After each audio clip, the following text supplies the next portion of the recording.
the most important two, and you can kind of actually do these together. I call it, you need reflection. You need to take time, I would say at least once a week, to reflect. Okay. And if you don't want to, if you feel intimidated by going into your deep past, years ago, 10 years ago, 15, 20 years ago, start with your past in terms of a week ago. And just get used to reflecting on things from the past. And the second thing that kind of goes hand in hand with that is journaling. If something pops up into your head, something really stood out to you during that week, write it down. It doesn't have to make sense initially. There's a reason, though, why certain things resonated with you. And you'll figure that out, especially as you get a couple of weeks along into it. Then once you start going a little further into your past, and there's a way I help my clients structure this in a way so that it makes sense and it's in a chronological order, you really begin to then see patterns emerge. You can journal for a month or two and already start to see certain patterns emerge. Then within the journaling, you start to ask a lot of questions. You start asking who, what, when, where, why, and how of it all. And then you really start putting together, it just snowballs. Now, I know we had talked about it, not on this session, but I know you mentioned that you were putting together a journal that had a lot of these questions. And you said you were gonna launch it soon. Like when is it gonna be ready so people can connect with you and be able to reflect the right way? Like when is your journal gonna be ready? Well, I have on my website, I'm going to be doing a once a month, what I call future self avatar workshop. And that, if you remember, I compared it to the vision boards, but it goes beyond just the vision. It goes beyond the sight. It goes into the feel of things, as we talked about, because it's so important. So once a month, we're going to have the future self avatar workshops. And if you go onto my website, you can also enter your email and you'll get the future avatar workbook, which has a bunch of different questions pertaining to different aspects of your life that are great to reflect on.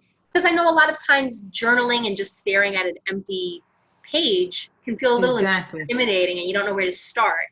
So it's filled with journal prompts for different aspects of your life, because we all want fulfillment in multiple aspects of our lives. Our parenting, if that's, if you're a parent, our romantic relationships, marriage, our entrepreneurial goals, or our career. So it breaks down all those different aspects of life and has questions for you to start reflecting on in all of them. And that's what I love about it, what you explain about the prompt, prompting the different questions. And I think that's going to be quite helpful. And so how would a person connect with you? Where is the link? What is the website? So that if they wanted to reach out to you, that they can, get, connected to your prompt journal or workbook. Absolutely. You can find me on lisalatimer.com, LISALATIMER.com. And from there, my book is available on there. You'll see the once a month future self avatar workshops. And you can also access the avatar workbook, and just in case you can't make the workshops, because it's a great exercise. And it really is something that, depending on who you are, it might be something that you'd rather do alone, and that's great. Or if you wanted to join into a workshop and have other people kind of going through it and brainstorming ideas, that's great too. You could do a combination of the two as well.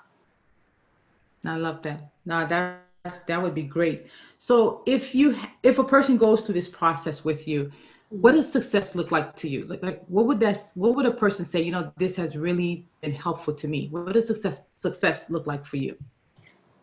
So for me, success is when you have your definition of fulfillment in life and in business. It's clearly defined to the point that you can feel it.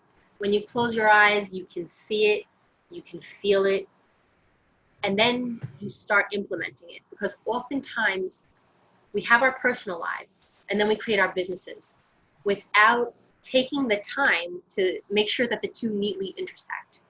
And a lot of times what happens is our personal life and our business go on a crash course instead of merging neatly together.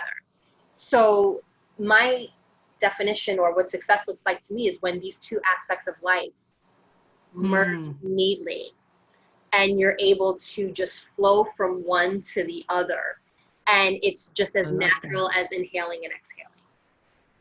I love that. Oh my gosh, that's fantastic. And if you had to share with the audience 3 words, I always ask, everyone, like, what are the 3 words that would describe Lisa Ladder? So my 3 words are faithful, because my journey has been guided by faith, strong belief in God, strong belief in energy as well. So faithful, compassionate, because I have this ability to really feel people and connect with them. I've been through so much, and I've seen so many people close to me go through so much, that just to be able to feel them and be compassionate, because we all have our struggles that we're going through. And what affects you one way might not affect the other person the same way, but you still find that compassion. And the last word is not just really one word. I would say straight shooter, because as much as I am compassionate, my approach is similar to the approach that I took with myself, where I had to kind of call myself out. At some point, you have to be honest and to the point, and not beat around the bush, and make sure that you're being honest with yourself.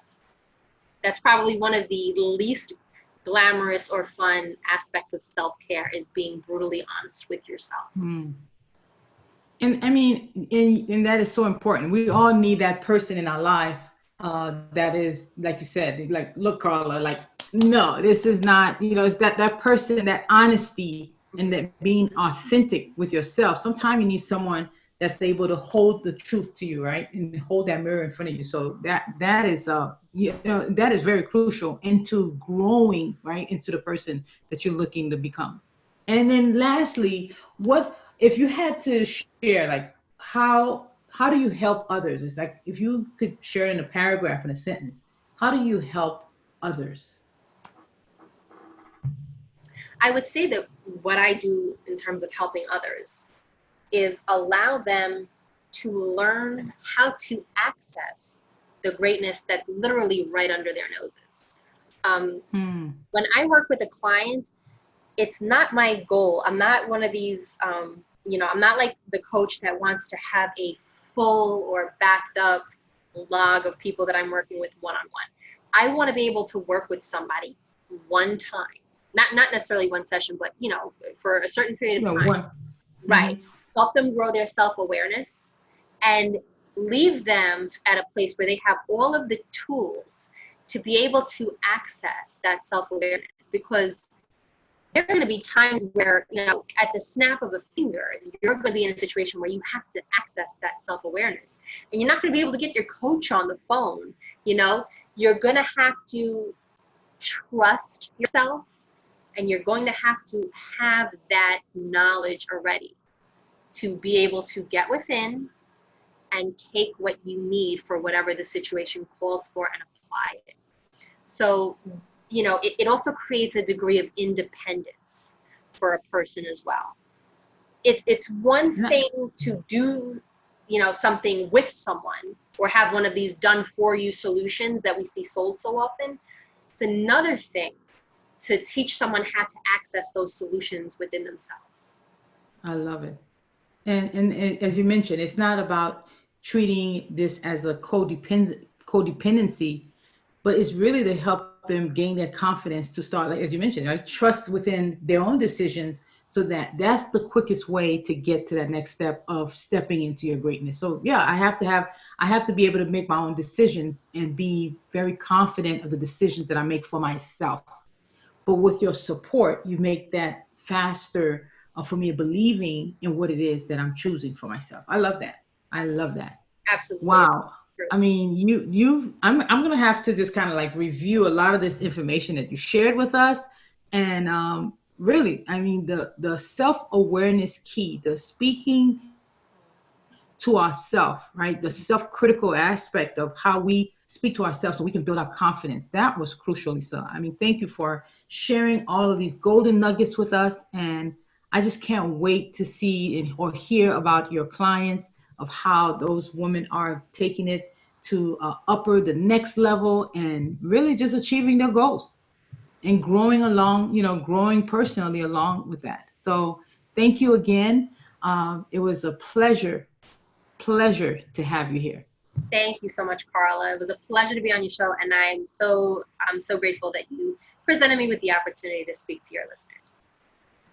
That's beautiful. Well, thank you everyone for joining us here on Your Inspired Journey. Again, I'm Carla Andrews with Lisa Latimer, and she brought us some wonderful tidbits of how to really step into our greatness, how to believe in ourselves, how to take self awareness and make it work for our dreams, our goals, but most importantly, our growth. Thank you. I wish you well, and I look forward to seeing you soon.